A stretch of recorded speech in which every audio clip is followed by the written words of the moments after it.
E aí pessoal, boa noite a todos, professor Fininho de Biologia, gabaritando o Enem. Hoje vamos fazer um comentário sobre a parte de ecologia. Selecionei algumas questões importantíssimas para vocês. Todos nós sabemos que ecologia é um tema crucial para a nossa prova.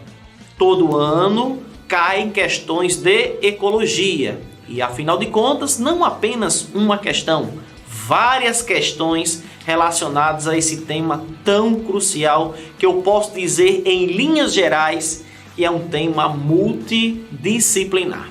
Beleza? Então, na verdade, professor, o que seria ecologia? Ecologia estuda a relação dos seres vivos no meio ambiente, ok? Então, não esqueçam aí jamais, meus caros alunos, que dentro de ecologia passamos a entender o ecossistema. Então jamais você pode ir à prova sem saber o que seria esse ecossistema, que na verdade concretiza a relação, a interação entre os fatores bióticos e os fatores abióticos. Tá certo, minha galera do Já Passei? Então, o que seriam basicamente esses fatores bióticos? Os fatores bióticos compreendem todos os seres vivos, sejam eles os micro-organismos e os macro-organismos. Então, um vírus, uma bactéria, um protozoário, um fungo, uma planta, são seres que estão inseridos dentro dos fatores bióticos. Bacana aí? Não esqueçam, tá certo? De compartilhar o nosso link e divulgar para os nossos colegas, aos nossos futuros universitários. Além dos fatores bióticos, existe a interação entre os fatores abióticos. E os fatores abióticos compreendem os fatores físicos e químicos. Exatamente. Quem seriam esses fatores físicos e químicos? Luminosidade, temperatura, umidade, salinidade, água, a presença de gás oxigênio, gás carbônico. Então percebam aí nitidamente, meus caros estudantes, eu já passei online, que a interação entre os fatores bióticos e abióticos concretiza o que chamamos de ecossistema. Tranquilo? Pessoal, não esqueçam também que dentro desse contexto devemos ter em mente a diferença clássica, a diferença crucial entre hábitat e nicho ecológico. O hábitat caracteriza o local onde a espécie é encontrada. Na verdade, eu posso dizer que é o local de moradia dessa espécie. E na verdade, o que ela desempenha dentro desse habitat ou fora desse habitat, eu passo a chamar de nicho ecológico. Então, o nicho ecológico caracteriza as funções desempenhadas por um ser vivo no ecossistema. Não esqueça que esse nicho ecológico pode acontecer dentro ou fora do seu habitat. Show de bola? E aí, cuidado aí numa situação importantíssima. Pessoal, vamos supor, meus caros alunos do Já Passei Online, vamos pegar aqui, ó, um local qualquer. Pode ser um rio, uma floresta, tá certo? Um local qualquer. Neste local qualquer, eu vou colocar indivíduos de uma mesma espécie. Eu vou caracterizar como sendo indivíduos da espécie A.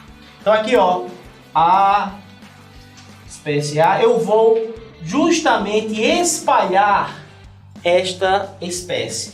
Show de bola? Olha aí, eu estou espalhando esta espécie. Pessoal, eu coloquei indivíduos da espécie A.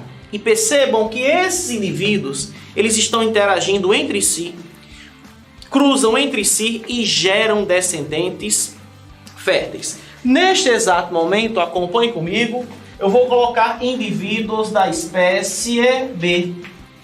Percebam aqui, meus caros alunos do Já Passei Online, que estes indivíduos que eu estou inserindo aqui, eu tenho uma outra população. E também eu vou inserir indivíduos da espécie o quê? C. Percebam que eu estou diversificando este ecossistema, que na biologia eu estou aumentando a biodiversidade. Percebam que neste exato momento, interagindo nesta área, eu tenho 3 populações. Então eu tenho 3 populações interagindo numa mesma área. Não esqueçam, meus caros alunos do Já Passei Online, vocês têm à disposição a melhor revisão para o Enem. Vamos que vamos. Olha aqui, ó, 3 populações. E dentro dessas 3 populações, eu passo a ter agora uma comunidade. E esta comunidade passa a ser chamada também de biocenose. Pessoal, esta comunidade, essas 3 populações, elas podem aumentar, podem diminuir ou podem permanecer estável. E aí passamos a estudar estas situações dentro da chamada dinâmica populacional. E aí, galera, essa dinâmica populacional, olha aí, ó, eu tenho agora o potencial biótico. E afinal de contas, professor, o que seria esse potencial biótico? Seria a capacidade reprodutiva de uma espécie, exatamente. Os fatores que interferem na reprodução desta espécie, eu passo a chamar de resistência, aqui ó, olha aqui ó, resistência ambiental. Então a resistência ambiental caracterizam-se fatores que interferem na reprodução da espécie. Eu separei uma questãozinha aí, ou seja, várias questões para discutirmos neste exato momento.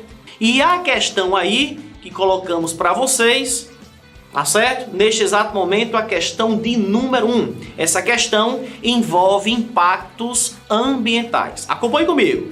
Mortandade de peixes e coloração da água do rio Tietê preocupam no interior de São Paulo. A água de cor estranha e o cheiro forte estão preocupando quem mora perto do rio. Pescadores estão voltando para casa com as redes vazias. Percebam nitidamente pela imagem a mortandade de peixes, né? Observamos também no contexto que esse local está exalando gases mal cheirosos. Isso basicamente caracteriza-se uma decomposição oriunda de uma degradação ambiental que daqui a pouco vamos discutir, ok? O que você está vendo são os peixes mortos, mas não morrem só peixes. Morre toda uma cadeia abaixo dos peixes, que são outros micro-organismos, pequenos crustáceos, pequenos moluscos, que são alimentos dos peixes. Explica o biólogo Arif Kes, professor voluntário aposentado da Unesp de São José do Rio Preto. Beleza? Passando o nosso slide aí, vamos observar que nessa questão, realmente, literalmente, chegamos à conclusão que representam a degradação ambiental. E percebam na leitura desse texto toda uma cadeia alimentar. Daí a importância da manutenção destas espécies no que diz respeito à biodiversidade. Continuando a questão, diz assim, ó, a reportagem faz referência ao fenômeno de eutrofização. Nesse fenômeno, um dos eventos que precedem a um dos eventos que sucedem à mortandade dos peixes são respectivamente. Então, meus caros alunos do Já Passei Online, tenham um cuidado especial no que diz respeito à degradação ambiental. O que seria basicamente a eutrofização? Vamos pegar uma situação em que o esgoto, vamos pegar uma área urbana, o esgoto em si lançado na água. Este esgoto que foi lançado na água, que tem uma grande carga de matéria orgânica, serve de matéria-prima, serve de substrato para a proliferação das bactérias aeróbicas. Inicialmente, o potencial biótico das bactérias aeróbicas é favorável para a sua reprodução. Então elas começam a reproduzir, como são aeróbicas, começam a consumir o oxigênio dissolvido na água. E daí chegamos a um ponto chamado de DBO. O que seria, professor, o DBO? É a demanda bioquímica do gás oxigênio. Então, DBO alto, oxigênio baixo. Oxigênio alto, DBO baixo. Ou seja, eles são inversamente proporcionais. Então, com o passar do tempo, com a proliferação exacerbada, acelerada dessas bactérias aeróbicas, aumenta o DBO, diminui o oxigênio. É essa baixa quantidade, esse baixo teor, essa baixa concentração do oxigênio que vai provocar a morte, a mortandade dos seres aeróbicos. E aí, nitidamente, observamos a morte dos peixes. No momento em que morrem os peixes, aumenta a quantidade de matéria orgânica, diminui consideravelmente o oxigênio, morrendo, além dos peixes, crustáceos e outros animais, também observamos a morte das próprias bactérias aeróbicas que iniciaram esse processo de eutrofização. Lembrando aí que no final desse processo eu tenho uma queda brusca da biodiversidade, aumento da matéria orgânica e uma superpopulação de bactérias anaeróbicas. Literalmente, esse processo que vocês viram neste exato momento, eu passo a chamar de eutrofização. Então vamos voltar para a questão e para a nossa tela, para a leitura, tá certo, das alternativas. Então ele diz assim, ó, nesse fenômeno, um dos eventos que precedem a um dos eventos que sucedem à mortandade dos peixes são, respectivamente, letra A, despejo de esgotos nas águas e decomposição aeróbica. Inicialmente eu tenho a respiração aeróbica, mas com o passar do tempo é a decomposição anaeróbica. Então essa letra A, ela é falsa. Cuidado, meus caros alunos do Já Passei Online. Letra B, proliferação de micro-organismos aeróbicos. Olha aí, ó, proliferação de micro-organismos aeróbicos. Então eu tenho um aumento considerável de bactérias aeróbicas e decomposição anaeróbica, que consequentemente exalando, eliminando aqueles gases mal cheirosos. Então a resposta da questão número 1, letra B de botânica. Beleza? Vamos para a nossa próxima questão. Vamos observar o que chamamos de controle biológico. Olha só. Pessoal, olha só. Eu falei aqui para vocês que o ecossistema é o ponto principal para entendermos ecologia. Dentro desse ecossistema, observamos os fatores o quê? Bióticos. Dentro desses fatores bióticos, as populações. Pessoal, podemos, dentro da ecologia, estudar as interações desses fatores bióticos. E aí eu passo a chamar de relações ecológicas. Estas relações ecológicas, elas podem ocorrer entre indivíduos de uma mesma espécie ou entre indivíduos de espécies diferentes. Indivíduos da mesma espécie, eu passo a chamar de relação intraespecífica. Já os indivíduos de espécies diferentes, relação interespecífica, podendo ser harmônica ou desarmônica.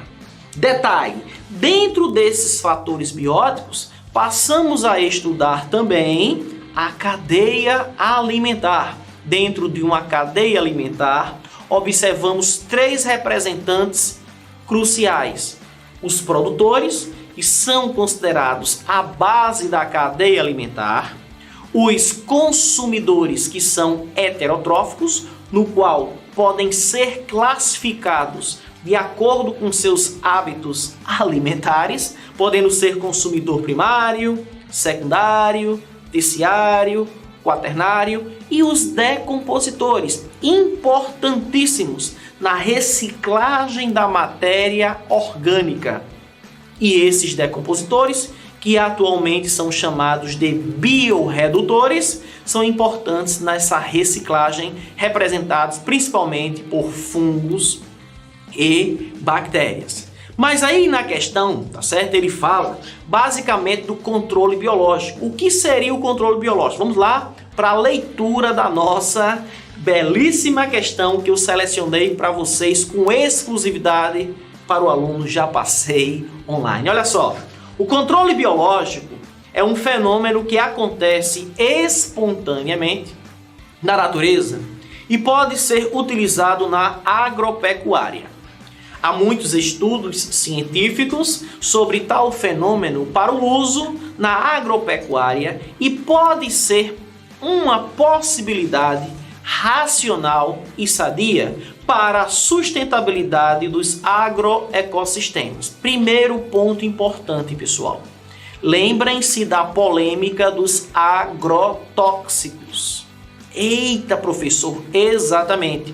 Os agrotóxicos, na verdade, ele passa a utilizar o controle químico para controlar determinadas pragas que comprometem a produção, obviamente, na agricultura. Só que tem um detalhe: o uso demasiado desses agrotóxicos trazem transtornos tanto ambientais como também transtornos fisiológicos. Em relação aos transtornos ambientais, esses agrotóxicos, eles podem destruir os principais agentes polinizadores, que são os insetos. E quem são os principais insetos, pessoal, que realizam essa polinização? As abelhas. Nos últimos tempos, estamos observando a mortandade das abelhas, comprometendo a integridade de algumas populações de vegetais, principalmente algumas espécies de angiospermas. Um outro quesito aí seria em relação à questão da saúde. Lembram que esses agrotóxicos, eles podem causar transtornos fisiológicos, inclusive toxicidade alimentar, podendo ocasionar o famosíssimo e conhecidíssimo câncer. Não esqueçam, meus caros colegas, meus caros alunos, de compartilhar a nossa aula de hoje e vamos que vamos. Então, o que, afinal de contas, e o que seria o controle biológico? Eu falei do controle químico. E o que seria o controle biológico? Atualmente existe uma grande preocupação em relação à produção de produtos orgânicos, alimentos orgânicos. E esses produtos orgânicos, eles são livres de agrotóxicos. Mas, no entanto, deve-se utilizar recursos, meios para controlar pragas. Como é uma agricultura orgânica, não se utiliza, meus caros estudantes, o controle químico. Passamos a utilizar o controle biológico, que é o tema dessa questão. O controle biológico diz o quê? Que é basicamente utilizamos predadores ou parasitas, ou seja, passamos a utilizar seres vivos para controlar a densidade populacional de outras espécies. Neste exato momento, percebam que eu não estou utilizando os agrotóxicos, que são os defensivos agrícolas. Pessoal, evidentemente que vocês devem tomar toda a cautela, todo o cuidado na leitura da questão. Por quê? Porque o uso de um controle biológico, você pode causar um transtorno ambiental ao longo da cadeia alimentar. Voltando para a nossa questão, tá certo? Ele diz assim, ó: o controle biológico é um fenômeno que acontece espontaneamente na natureza e pode ser utilizado na agropecuária. Há muitos estudos científicos sobre tal fenômeno para o uso na agropecuária. e pode ser uma possibilidade racional e sadia para a sustentabilidade dos agroecossistemas. Sob o controle biológico, na agropecuária, escolha a alternativa que contém a afirmativa correta. Não esqueçam que dentro dessa questão temos também a questão da sustentabilidade. Olha só, pessoal, letra A. O homem não pode interferir e modificar tal fenômeno na agropecuária. Evidentemente, para o aluno já passeio online, jamais ele vai marcar a alternativa A. Realmente o homem ele pode interferir. Tanto no controle químico quanto no controle o quê? Biológico. Então a letra A descarta. Letra B. Para a utilização na agropecuária, pode-se utilizar apenas agentes controladores nativos. Não, pessoal. Podemos utilizar espécies exóticas. É o que eu falei para vocês. Cuidado com o contexto, certo? Faça a leitura com cautela, porque isso pode desencadear um descontrole ambiental. Show de bola? Então descarta a letra B. Letra C. O controle biológico está baseado na relação entre os predadores e o aumento de sua densidade populacional. Na verdade, não. Ele está, na verdade, diminuir sua densidade populacional. A ideia é você utilizar predadores ou parasitas para diminuir, por exemplo, uma praga na agricultura. Isso é o que chamamos de controle biológico. Pessoal, às vezes eu gosto muito de falar em sala de aula. Às vezes realizamos controle biológico sem sabermos literalmente em nossas casas. Professor, olha, lá em casa está cheio de ratos, cheios de mouses. Os ratos estão se alimentando de tudo, certo? Observamos aí, tá certo? Um exemplo do nosso dia a dia. Professor, minha casa está cheia de ratos, já usei ratoeira, veneno, aquela coisa toda. E o que foi que eu fiz para controlar? Comprei simplesmente um gato. E este gato passou a se alimentar dos ratos. Isso é nada mais, nada menos do que um controle biológico, como diz aquele velho ditado, sem querer, querendo. Retornando aí à nossa questão. Olha só, pessoal, a letra D. Os animais, tais como insetos, são os únicos agentes controladores que podem ser utilizados no controle biológico na agropecuária. Falso! Não são apenas os insetos. Vocês podem ser utilizados pássaros, podem ser utilizados anfíbios, répteis, inclusive os próprios vírus e bactérias, micro-organismos que podem ser utilizados nesse controle biológico. Restando aí a letra E. Vamos que vamos! O controle biológico aplicado envolve a interferência do homem. Então não esqueçam que tanto o controle químico quanto o controle biológico controlam pragas na agricultura e, obviamente, tem interferência da espécie humana. Então essa questão número 2, muito bacana, bem elaborada, apesar de não ser do Enem, mas é a cara do Enem. Resposta letra E. Show de bola? Passamos agora para a nossa próxima questão. Vamos que vamos. Pessoal, nessa questão número 3, para deliciarmos essa primeira aula de biologia do nossa live, a música de Asa Branca, de Luiz Gonzaga. Peguei aí um trecho para vocês. Enem 2017 PPL. Quando olhei a terra ardendo, qual fogueira de São João, eu perguntei a Deus do céu, ai, por que tamanha judiação? Que braseiro lhe fornalha, nem um pé de plantação, por falta d'água perdi meu gado, morreu de sede meu alazão. Até mesmo a asa branca bateu asas do sertão, então eu disse a Deus, Rosinha, guarda contigo meu coração. Rosinha, né? Olha só, pessoal. O que é que estamos observando nesse trecho? Mostra nitidamente a realidade do nosso sertão. É uma questão que você deve ter em mente, a questão de biomas. Existem alguns biomas que vocês devem tomar cuidado. Por exemplo, o cerrado. Cerrado é um bioma que caiu várias vezes no nosso Enem. Então temos o Cerrado, temos a Mata Atlântica, que foi muito explorada, muito devastada no início da colonização, né, por causa do pau-brasil, certo? Temos a famosíssima e badalada e sofrida floresta amazônica, o Pantanal Mato-Grossense, os Campos Sulinos e chegamos ao ponto da nossa questão, que é um bioma exclusivo do Brasil, a Caatinga. Lembrando que quando falamos em termos biológicos, lembram que a fauna e a flora apresentam basicamente adaptações importantíssimos como mecanismo de sobrevivência.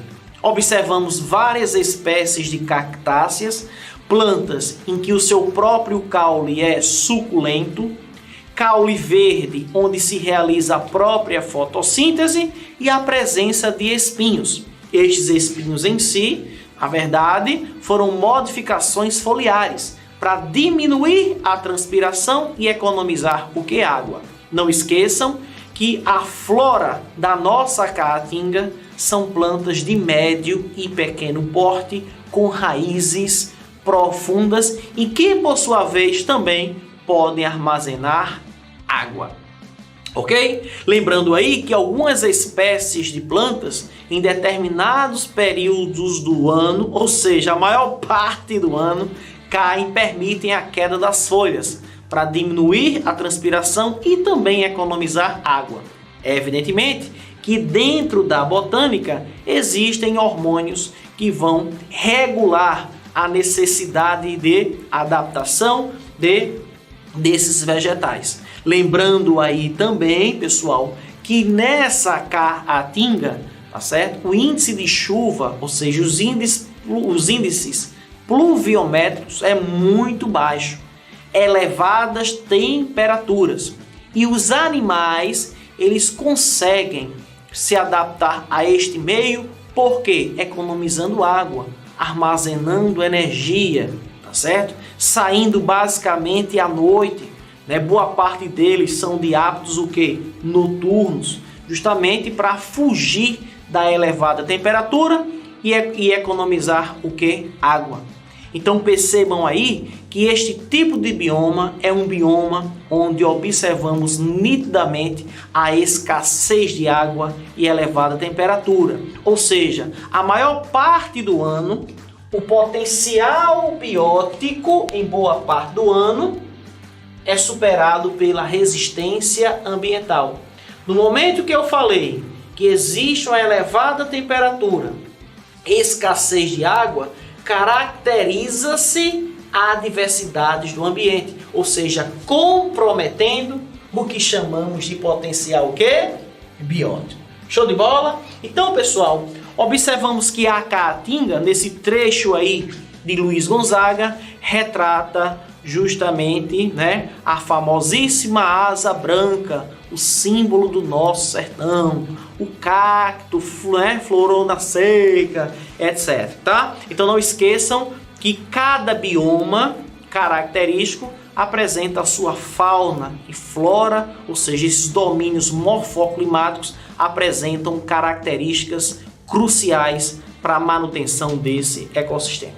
Voltando à nossa questão de número 3, onde ele diz assim, pessoal, olha só que bacana. O bioma brasileiro, retratado na canção, é caracterizado principalmente por letra A, índices pluviométricos baixos. Então, meu caro aluno já passei online, a resposta correta de cara é a letra A de aprovação. Retornando aí, ó, pessoal aí, a questão de número 4. Diz assim: embora algumas doenças prevenidas por meio da vacinação tenham se tornado raras em alguns países, os agentes infecciosos que as causam continuam a circular e, em um mundo altamente interligado, podem atravessar fronteiras geográficas e infectar qualquer pessoa que não esteja protegida. Assim, em relação a doenças como sarampo, cachumba, rubéola e poliomielite, lembrando, meus caros estudantes do Já Passei Online, a poliomielite é uma virose denominada de paralisia infantil. Professor, essa questão número 4 é uma questão que envolve ecologia? Envolve, pessoal. Sabe por quê? Porque essas doenças, elas começam a circular dentro de uma população ou de várias populações no que diz respeito à comunidade, devido basicamente a um descontrole, um desarranjo nesse ecossistema. Então não esqueçam que a harmonia, a preservação desse ambiente é de suma importância na manutenção desses ecossistemas.